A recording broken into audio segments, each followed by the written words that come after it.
এই বছর অগাস্ট থেকে ডিসেম্বরের তৃতীয় সপ্তাহ পর্যন্ত অবৈধভাবে ভারতে প্রবেশ করতে গিয়ে যতজন বাংলাদেশি নাগরিক ধরা পড়েছেন তাদের মধ্যে মুসলিমদের সংখ্যাই বেশি বলে জানাচ্ছে ভারতীয় সীমান্ত রক্ষী বাহিনী বিএসএফ।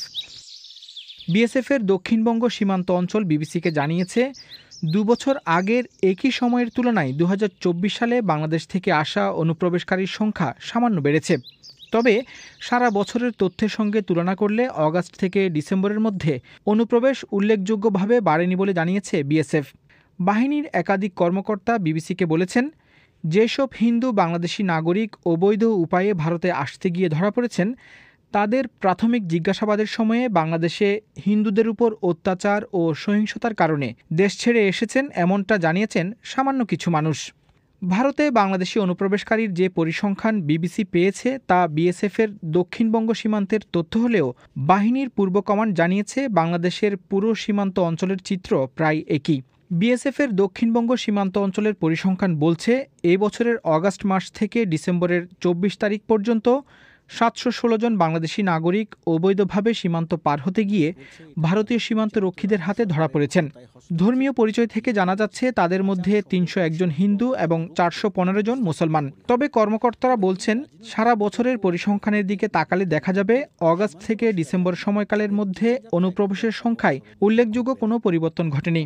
গত ২ বছরের অগাস্ট থেকে ডিসেম্বর সময়কালে বিএসএফ দক্ষিণবঙ্গ সীমান্ত অঞ্চলে ধরা পড়া অনুপ্রবেশকারীদের পরিসংখ্যান থেকে জানা যাচ্ছে, ২০২৩ সালে ২০৩ জন হিন্দু এবং ৪৪৯ জন মুসলমান, ২০২২ সালে ১১৪ জন হিন্দু এবং ২৯৮ জন মুসলমান অবৈধভাবে ভারতে প্রবেশ করতে গিয়ে ধরা পড়েছিলেন।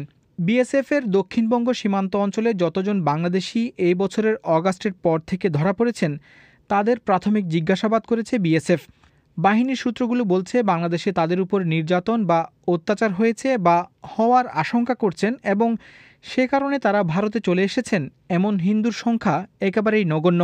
সেই সংখ্যাটা ধৃত অনুপ্রবেশকারীদের মধ্যে মাত্র ১ থেকে ২%। বিএসএফের এই পরিসংখ্যান কিছুটা বিস্মিত করেছে বিশ্লেষক এবং অ্যাক্টিভিস্টদের। তো হিন্দু যারা আসছে তারা এই সাম্প্রতিক ঘটনার উল্লেখ করছে না, সেটা একটু অস্বাভাবিক লাগছে। এমনও হতে পারে যে তাদের ওখানে নিজেদের কাছে যে খবরাখবর তাতে হয়তো মনে করছে যে সেটা বললে হয়তো তাদের মানে করার সীমান্তেও আসার এটা কমে যাবে। যেহেতু ভারত সরকার তো কোনো এভাবে নির্দেশ দেয়নি যে সেখানকার এরা আসতে পারবে। বিএসএফ এর একজন সিনিয়র কর্মকর্তা বিবিসিকে বলেছেন, অগাস্টের পর থেকে বাংলাদেশিদের খুব কম ভিসা দিচ্ছে ভারতীয় হাইকমিশন। তবে বাংলাদেশের অনেক মানুষকে ভারতের এই অঞ্চলে ব্যবসা বাণিজ্য, পারিবারিক ও নানান প্রয়োজনে আসতে হয়। বৈধভাবে এরকম আসা যাওয়া চলতেই থাকে। এখন ভিসার ব্যাপক বিধিনিষেধের কারণে অনেকে হয়তো অবৈধ উপায়ে আসার চেষ্টা করছেন এবং ধরা পড়ে যাচ্ছেন। তবে আমাদের নজরদারিতে কোনো ফাঁকফোকর নেই, বরং প্রহরীর সংখ্যা বাড়ানো হয়েছে গোটা ভারত বাংলাদেশ সীমান্ত জুড়েই। ভারত সীমান্তে নজরদারি বাড়ানো এবং বিভিন্ন জায়গায় তল্লাশির কারণে বর্তমান সময়ে হয়তো অনুপ্রবেশ ধারণার চেয়ে অনেক কম বলে মনে করছেন অনেকেই। ব্যক্তিগতভাবে আমার কাছে অনেকেই ফোন করেছেন যারা হয় বর্ডার ক্রস করছেন বা করতে চাইছেন। যেমন একজন ব্যবসায়ী, তিনি ১৫ দিনের ভিসা নিয়ে ত্রিপুরা গিয়েছিলেন। তারপর সেখানে ভেবেছিলেন যে থেকে যাবেন, তারপর সবকিছু থেকে তার মনে হলো যে না, সেখানে এখন খুব কড়াকড়ি চলছে। মনে রাখবেন ত্রিপুরা কিন্তু বিজেপি শাসিত রাজ্য। তিনি আবার ১৫ দিন পর ফিরে এসেছেন। আমার ধারণা যে প্রাথমিকভাবে যেরকম লোকজন চলে আসবেন ভাবছিলেন, সেটা এখন অতটা ভাবছেন না। কিন্তু যে কোনো সময় চেক করলেই অসুবিধে। আর একটা খুব স্ট্যান্ডার্ড লোক তো এত ঝামেলায় পড়তে চায় না। তবে বিশ্লেষকরা প্রশ্ন তুলেছেন, বিএসএফ যে পরিসংখ্যান দিচ্ছে তাতে হিন্দুত্ববাদী সংগঠনগুলোর যে ন্যারেটিভ বা আখ্যান তা কতটা যৌক্তিক। দুই দেশের রাজনীতিবিদদের একাংশ তো ঢালাওভাবে বলে চলেছিলেন সেই অগাস্ট মাস থেকেই যে বাংলাদেশে হিন্দুদের উপরে ব্যাপক অত্যাচার হচ্ছে, তাই দলে দলে হিন্দুরা ভারতে চলে আসছেন বা আসার কথা ভাবছেন। এই প্রচারটা বিশেষত চলছে পশ্চিমবঙ্গ, আসাম সহ বাংলাদেশ সীমান্ত ঘেঁষা রাজ্যগুলোতে। পশ্চিমবঙ্গে ২০২৬-এর নির্বাচনকে মাথায় রেখে এই প্রচারের তীব্রতা বাড়ানো হয়েছে।